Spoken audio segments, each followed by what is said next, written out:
Hi అండి, నేను మీ Shilpa Vinay. Welcome to Vincy Kitchen. ఈ రోజైతే మనం ఒక సింపుల్ స్నాక్ రెసిపీని చూద్దాము.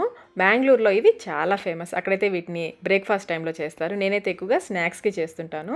ఇవి 2 రోజుల పాటు నిలవ కూడా ఉంటాయి. లాంగ్ జర్నీస్కి, ట్రిప్స్కి వెళ్ళినప్పుడు చేసుకొని తీసుకెళ్ళచ్చు. సాఫ్ట్గా చాలా రుచిగా ఉంటాయి. పిల్లలు అయితే చాలా ఇష్టంగా తింటారు. మరి ఇంకెందుకు ఆలస్యం, ఈ మ్యాంగ్లూర్ స్పెషల్ బన్స్ని ఎలా తయారు చేసుకోవాలో చూసేద్దాం రండి.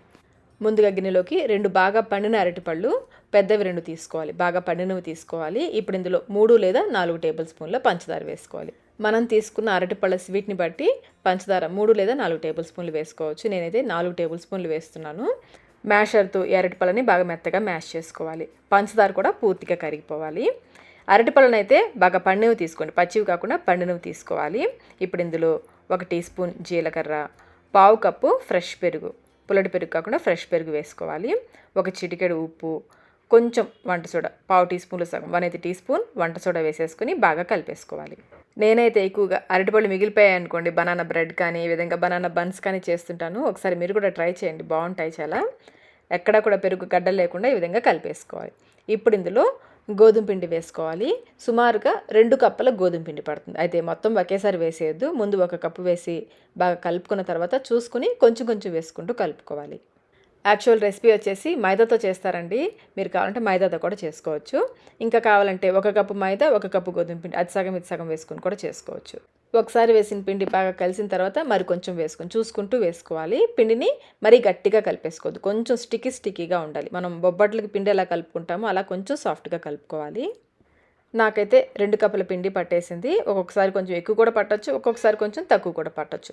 చూసుకుంటూ కొంచెం కొంచెం వేసుకుంటూ స్టిక్కీగా ఉండేలాగా కలుపుకోవాలి. పిండిని గట్టిగా కలుపుకోకూడదు. పిండిలో అస్సలు నీళ్ళు వేయొద్దు. మనం అరటిపండు, పెరుగు ఇవి వేసాం కదా, వాటితోనే పిండి కలిపేసుకోవాలి. చూడండి, ఈ విధంగా కొంచెం సాఫ్ట్గా, కొంచెం చేతులకు అంటుకునే విధంగా ఉండాలి. అలాగే ఇందులో 2 టేబుల్ స్పూన్ల నూనె కానీ నెయ్యి కానీ వేసుకుని బాగా కలిపేసుకోవాలండి. నేను ఆ వీడియో క్లిప్పింగ్ మిస్ అయింది నాకు. పిండిని నెయ్యి వేసి బాగా కలిపేసుకుని బాక్స్లో పెట్టేసి పైనుంచి మరి కొంచెం నూనె అప్లై చేయండి, పిండి ఆరిపోకుండా. ఇప్పుడు మూత పెట్టేసి 6 గంటల పాటు పిండిని నాననివ్వాలి. కనీసం 4 గంటల పాటైనా పిండిని నాననివ్వాలి. నేనైతే పిండిని 5 గంటల పాటు నానపెట్టేశాను. పిండి బాగా నానిన తర్వాత కొంచెం కొంచెం పిండిని తీసుకుని ఈ విధంగా బాల్స్ లాగా చేసుకోవాలి. మీరు మార్నింగ్ బ్రేక్ఫాస్ట్గా చేసుకోవాలనుకుంటే నైటే పిండిని కలిపేసి రాత్రి అంతా నానపెట్టుకోవచ్చు. ఈ పిండి ముద్దలు ఆరిపోకుండా మూత పెట్టేసుకుని పక్కన పెట్టేసుకోండి. ఇప్పుడు ఒక్కొక్క పిండి ముద్ద తీసుకుని చేతికి కొంచెం నూనె రాసుకుని, చపాతీ కర్రకు కూడా కొంచెం నూనె రాసేసుకుని అంటుకోకుండా, మనం రెగ్యులర్గా పూరీలు ఎలా చేస్తామో అంత మందంగా ఒత్తుకుంటే సరిపోతుంది. కొంతమంది అయితే ఇంకొంచెం మందంగా చేస్తారండి, లోపల కొంచెం పిండిగా ఉంటుంది.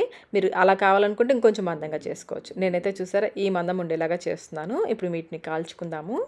డీప్ ఫ్రైకి సరిపడా నూనెని పెట్టేసి బాగా కాగనివ్వాలి నూనెని. నూనె కాగిన తర్వాత కొంచెం పిండి వేసి చూడండి కాగిందో లేదో నూనె. ఇప్పుడు ఒక్కొక్క పూరీ వేసుకుని మీడియం ఫ్లేమ్లోనే కాల్చుకోవాలి. గోధుమ పిండి వేసాం కదా, త్వరగా రంగు వచ్చేస్తుంది. మీడియం ఫ్లేమ్లోనే కాల్చుకోవాలి. కొంచెం పైకి వచ్చాక గరిటతో చూడండి, ఈ విధంగా నూనె పోస్తూ ఉంటే చక్కగా పొంగుతుంది. నూనె బాగా కాగిన తర్వాత వేస్తేనే పూరీలు బాగా పొంగుతాయి. అలాగే పూరీల్ని మీడియం ఫ్లేమ్లోనే కాల్చుకోవాలి, హై ఫ్లేమ్లో అస్సలు పెట్టద్దు. ఒకవైపు కాలిన తర్వాత రెండో వైపు తిప్పుకొని బాగా కాలనివ్వాలి. ఇటువైపు కూడా అటు ఇటు తిప్పుకుంటూ మంచి గోల్డెన్ బ్రౌన్ కలర్ వచ్చేంత వరకు కాలనివ్వాలి. 2 వైపులా కూడా ఎర్రగా కాల్చుకోవాలి. చూడండి, ఈ విధంగా మంచి గోల్డెన్ బ్రౌన్ కలర్ వచ్చేంత వరకు కాలనిచ్చేసి నూనెలోంచి తీసేసుకోవడమే. ఇదే విధంగా మిగిలిన పూరీలన్నీ చేసుకోవాలి. చూసారా పూరీ ఎంత చక్కగా పొంగిందో కదా.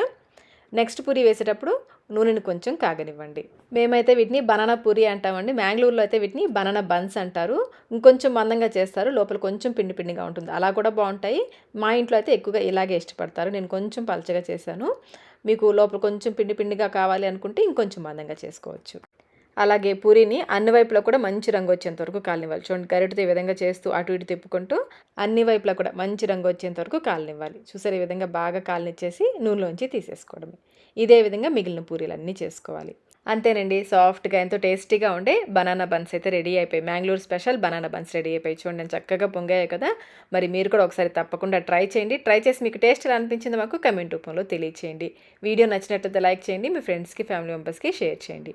మన ఛానల్ని ఫస్ట్ టైం చూస్తున్నట్లయితే సబ్స్క్రైబ్ కూడా చేసుకోండి. Thank you.